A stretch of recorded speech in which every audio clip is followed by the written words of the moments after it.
शाम का समय था। आसमान हल्का हल्का अंधेरा हो रहा था और गांव की कच्ची सड़क पर एक कमजोर सी औरत धीरे धीरे चल रही थी। उसका नाम सरस्वती था। उसके पैरों में टूटी हुई चप्पल थी, कपड़े पुराने थे और चेहरे पर थकान साफ दिख रही थी, लेकिन आंखों में हिम्मत अभी भी बाकी थी। उसके हाथ में एक छोटा सा थैला था जिसमें कुछ सूखी रोटियां थी जो वह दिन भर दूसरों के घर काम करके लाई थी, अपने बेटे मोहन के लिए। घर पहुंचते ही उसने धीरे से आवाज लगाई, मोहन बेटा देख, मैं तेरे लिए खाना लाई हूँ। अंदर से एक छोटा सा बच्चा दौड़ता हुआ आया और खुशी से बोला, माँ आज इतनी देर क्यों हो गई? सरस्वती मुस्कुराई और उसके सिर पर हाथ फेरते हुए बोली, काम थोड़ा ज्यादा था बेटा, लेकिन देख तेरे लिए 2 रोटियां ज्यादा लाई हूँ। मोहन खुशी से खाने बैठ गया और सरस्वती उसे प्यार से देखती रही। खुद भूखी थी लेकिन बेटे को खाते देखकर उसका पेट भर गया। समय बीतता गया और मोहन धीरे धीरे बड़ा होने लगा। गांव के छोटे से स्कूल में पढ़ता था जहाँ ना अच्छी किताबें थी न सही सुविधा, लेकिन उसके सपने बहुत बड़े थे। उसके टीचर हमेशा कहते, ये लड़का बहुत आगे जाएगा। सरस्वती यह सुनकर खुश हो जाती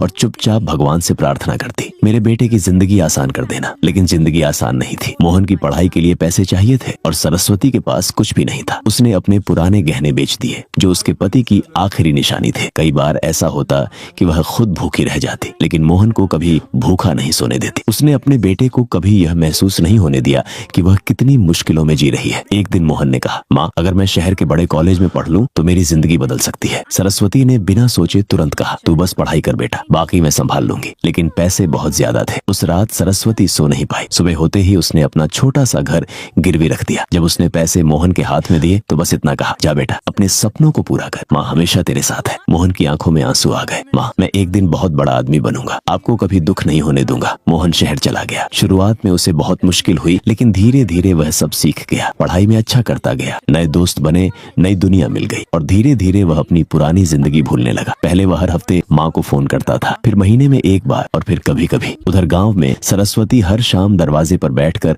उसका इंतजार करती, आज जरूर फोन आएगा। लेकिन कई बार पूरा दिन और रात बिना किसी खबर के निकल जाती। साल बीत गए। मोहन अब एक बड़ा अफसर बन चुका था। उसके पास पैसा था, बड़ा घर था, गाड़ी थी। उसने एक अमीर घर की लड़की से शादी भी कर ली। उसकी जिंदगी पूरी तरह बदल गई थी। लेकिन गांव में सरस्वती अब बहुत बूढ़ी हो चुकी थी। चलना मुश्किल हो गया था, आंखें कमजोर हो गई थी, लेकिन दिल में एक ही उम्मीद थी, मेरा बेटा एक दिन मुझे लेने आएगा। पर वो दिन कभी नहीं आया। एक दिन गांव के एक आदमी ने शहर से आकर बताया, तेरा बेटा तो बहुत बड़ा आदमी बन गया है, बड़ी गाड़ी में घूमता है। यह सुनकर सरस्वती बहुत खुश हुई। उसने सोचा, अब मैं खुद ही उससे मिलने जाऊंगी। अगले दिन वह अपनी पुरानी साड़ी पहनकर लाठी लेकर शहर के लिए निकल पड़ी। जब वह शहर पहुंची और मोहन के घर के बाहर खड़ी हुई तो वह हैरान रह गई। बड़ा सा घर, ऊंचा गेट, गाड़ी, सब कुछ अलग था। उसने धीरे से गेट खटखटाया। गार्ड ने उसे देखा और पूछा, किससे मिलना है? सरस्वती ने धीरे से कहा, मुझे मोहन से मिलना है, मैं उसकी माँ हूँ। गार्ड ने अंदर जाकर खबर दी। थोड़ी देर बाद मोहन बाहर आया। अच्छे कपड़ों में, बड़ा आदमी लग रहा था, लेकिन जैसे ही उसने अपनी माँ को देखा उसका चेहरा बदल गया। वहाँ बहुत लोग खड़े थे। सरस्वती की आंखों में आंसू आ गए। मोहन बेटा, लेकिन मोहन ने धीरे से कहा, आप यहाँ क्यों आई हैं? सरस्वती ने कांपती आवाज में कहा, मैं तुमसे मिलने आई थी बेटा। मोहन ने ठंडी आवाज में कहा, आप यहाँ से चली जाइए, ये जगह आपके लिए नहीं है। सब लोग देख रहे थे। सरस्वती कुछ पल खड़ी रही, फिर चुपचाप मुड़ गई। उसका दिल टूट चुका था। वह धीरे धीरे सड़क पर चलती रही। आंखों से आंसू रुक नहीं रहे थे। उसे समझ आ गया था कि उसने अपने बेटे को बड़ा तो बना दिया, लेकिन शायद अच्छा इंसान बनाना भूल गई। कुछ दिनों बाद खबर आई कि एक बूढ़ी औरत सड़क पर बेहोश मिली थी और अस्पताल पहुंचने से पहले ही